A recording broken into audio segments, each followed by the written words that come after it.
welcome to Tourism Today, where we talk about all things travel and tourism for Yakima, the Valley, and beyond. I'm John Cooper with Yakima Valley Tourism, and today with me is Shiloh Burgess, who is the Executive Director of the Wenatchee Valley Chamber of Commerce. Welcome, Shiloh. Thank you, John. Glad to have you on the show.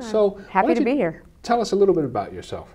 Yeah, well, I am the Executive Director of the Wenatchee Valley Chamber of Commerce, which is your partners, if you will, to the north. So we do destination marketing and visitor services for the greater Wenatchee Valley. But I also have the privilege of sitting on the Washington Tourism Alliance Board of Directors, which you have been part of for several years. Yes, I have. And I'm currently the co-chair of that organization. So when I'm not, doing things all Wenatchee or promoting things all Washington, then I just like to explore the Pacific Northwest with my puppy dog, Fiona.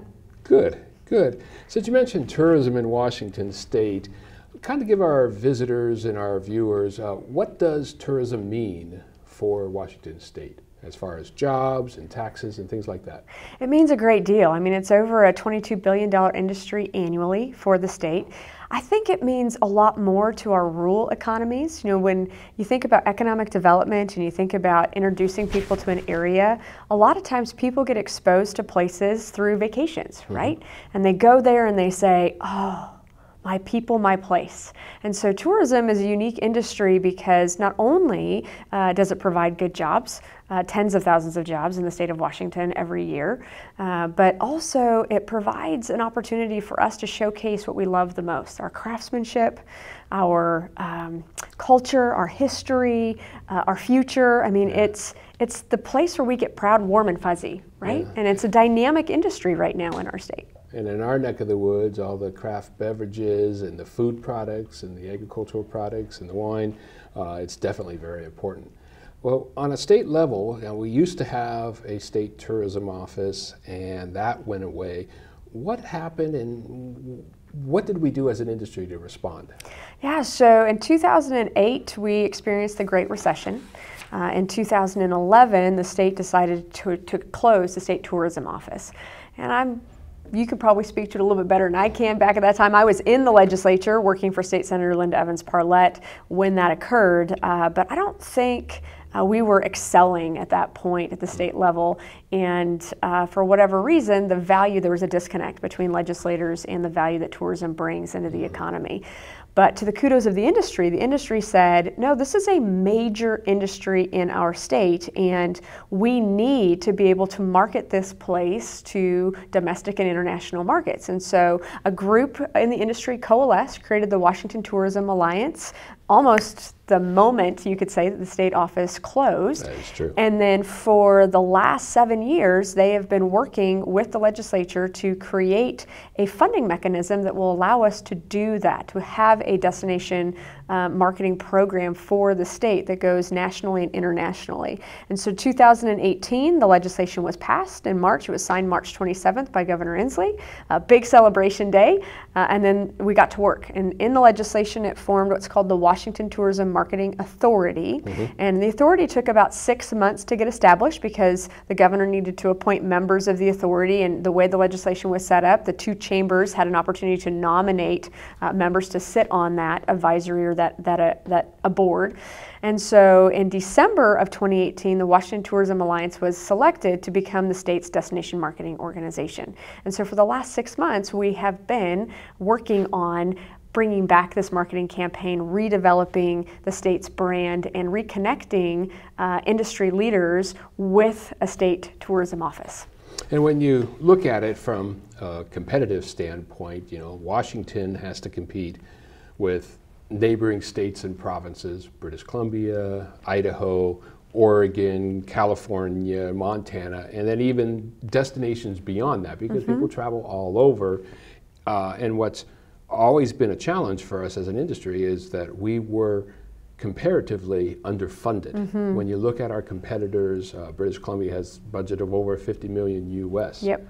And Oregon's now at 30 million at this time? Over 30 million at this time, yeah. So having nothing was really bad, but at least now we have some funds. So tell us a little bit about the funds that we are getting and what are we doing to get those funds, and then some of the programs we're looking at to utilize those resources. Yeah, so we have a meager budget to start out with. The state invested $1.5 million each year, or $3 million a biennium, because the state does a biennial budget. The industry needs to match that 2 to 1. And so if you need a $1.5 million from the state, the industry needs to come up with $3 million annually to invest in this marketing program. A 2 to 1 match. 2 to 1 match, yep. And so that's meager for what we're doing. You know, when you look at Idaho next door, sitting between 7 and 9, depending on the year. You look at, like you said, our neighbors to the south, in Oregon at 30 million. The thing that is slightly different, though, about the state of Washington is the local infrastructure that we have. And so we do have local destination marketing organizations that provide excellent customer service, resources, partnerships.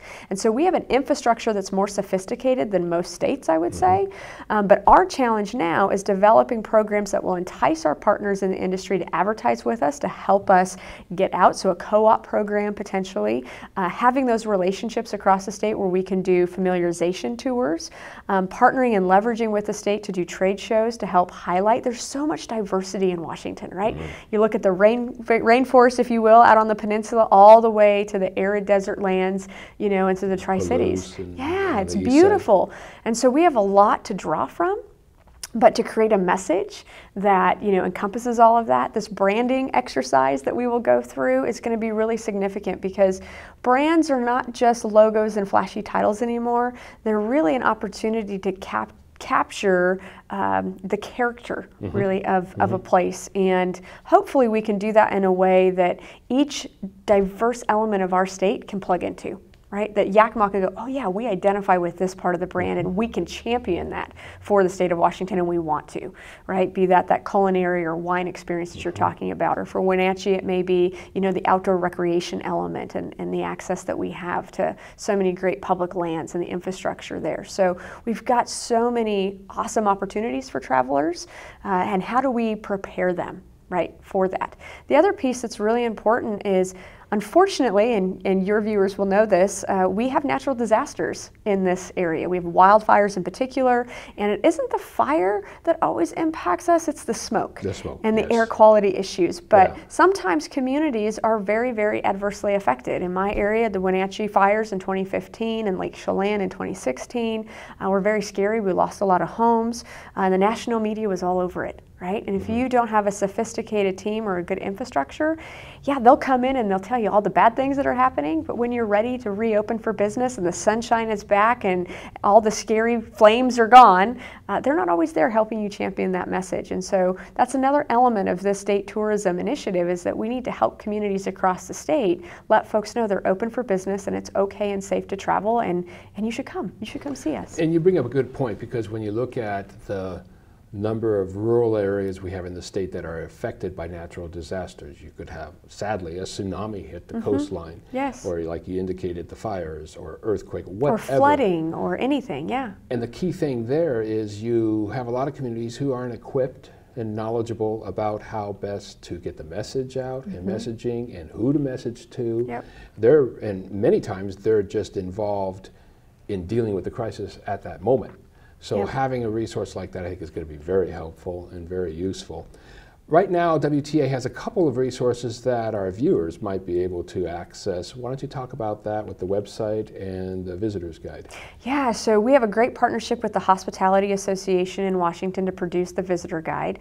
Many of your local visitor centers will have those guides available, but you could give us a call. If you go to experiencewa.com, there's a way for you to request a guide and information packet, and then you can just surf that particular resource itself. It's going to be getting an overhaul here pretty soon, which is exciting. The travel guide or the website? The website. Okay. And I think the website will then probably trigger a little bit of an overhaul with the travel guide to a degree as we get the new brand and you want to link those things up. But there's a really great way for folks to go and learn. If you're going to specific regions, the website can show you, same thing, the travel guide has different regions. So if you want to come to the central region and find out, I want to do a culinary experience, right? I'm here for sports tourism. My kids kids, you know, are going to this beautiful sportsplex that you guys have. We're jealous up in Wenatchee, just so you know. But they have this beautiful sportsplex, but there's more to do. So what do I want to do when the kids aren't playing? And so it can really give you a good feel for the diversity of the state of Washington, both of those assets. So really good. And if you're a partner out there and you want to help promote your business, we have opportunities for that too through those resources. Well, and just for our viewers' sake to know that if you're interested in receiving or getting one of those visitor guides, they can go to our little visitor center. We always have the Washington visitor guides and more information too. So is there anything else you want to share with the viewers before we close out? Well, I do have to say this, and it's probably going to embarrass you a little bit, but he's kind of a big deal in the tourism industry. So those that are watching, you should be very proud of your executive director here, your administrator for Yakima Valley Tourism. He's done a great job for the industry, and he's done a great job for WTA, and so we have gratefully appreciated your service, John, and I just want to say that. So thank you for having me today, and thank you for all your leadership. We would not be here getting a state tourism marketing program if it wasn't for your efforts as well. Well, I'm humbled by that, and I think we should close at that moment. But again, thank you, Shiloh, for joining us, and thank you again for watching Tourism Today. Stay tuned for future episodes.